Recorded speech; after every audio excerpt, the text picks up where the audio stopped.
শেগেরকোট চমুনি বাজারে এক ব্যবসায়ীর বিরুদ্ধে গুরুতর অভিযোগ তুলে সরব হয়েছে স্থানীয় বাসিন্দারা।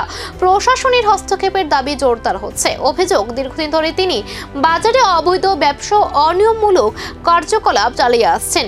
এছাড়াও অন্য ব্যবসায়ীদের বিরুদ্ধে মিথ্যা অভিযোগ তুলে হয়রানি করার অভিযোগ উঠেছে। বাজারের পরিবেশ নষ্ট হচ্ছে, দ্রুত ব্যবস্থা চায় ক্ষুব্ধ ব্যবসায়ীরা। ব্যবসায়ীদের দাবি, মানিক দাসকে বাজার থেকে অনির্দিষ্টকালের জন্য বহিষ্কার করা হোক এবং তার দোকান বন্ধ করে আইনগত ব্যবস্থা নেওয়া হোক। এমনকি পরিস্থিতি না বদলালে বাজার অনির্দিষ্টকালের জন্য বন্ধ রাখার হুঁশিয়ারিও দিয়েছেন ব্যবসায়ীরা। বাজারের মধ্যে আমরা তার বিরুদ্ধে গেলে যে কোনো সময় যে কোনোভাবে কেস দেয়, যে যায় তার বিরুদ্ধে কেস, এবং বিভিন্ন ব্যবসায়ীর বিরুদ্ধে কেস আছে। এই কেস আমরা আজকেও বইয়া যেতেছি।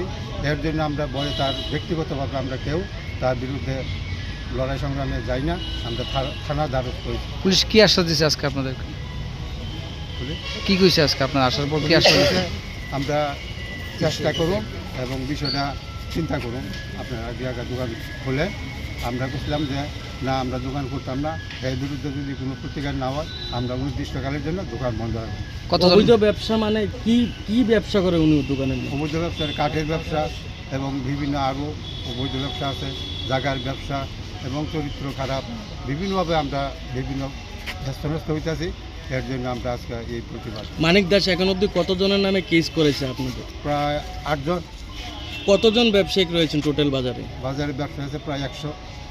একজন ব্যক্তির জন্য পুরো বাজার বন্ধ রাখবেন মানে কি? স্থানীয় নেতৃত্বদের সাথে কথা হয়েছে? স্থানীয়রাও আছে, প্রচুর লোক স্থানীয়রাও আছে।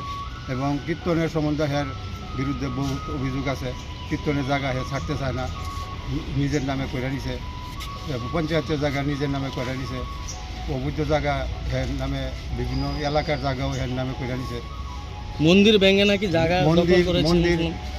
অভিযোগ ঘিরে এখন চরম উত্তেজনা শেগেরকোট চমুনি বাজারে। তবে সত্যিই কি অভিযোগ প্রমাণিত হবে নাকি এর পেছনে রয়েছে অন্য কোনো অজানা সমীকরণ?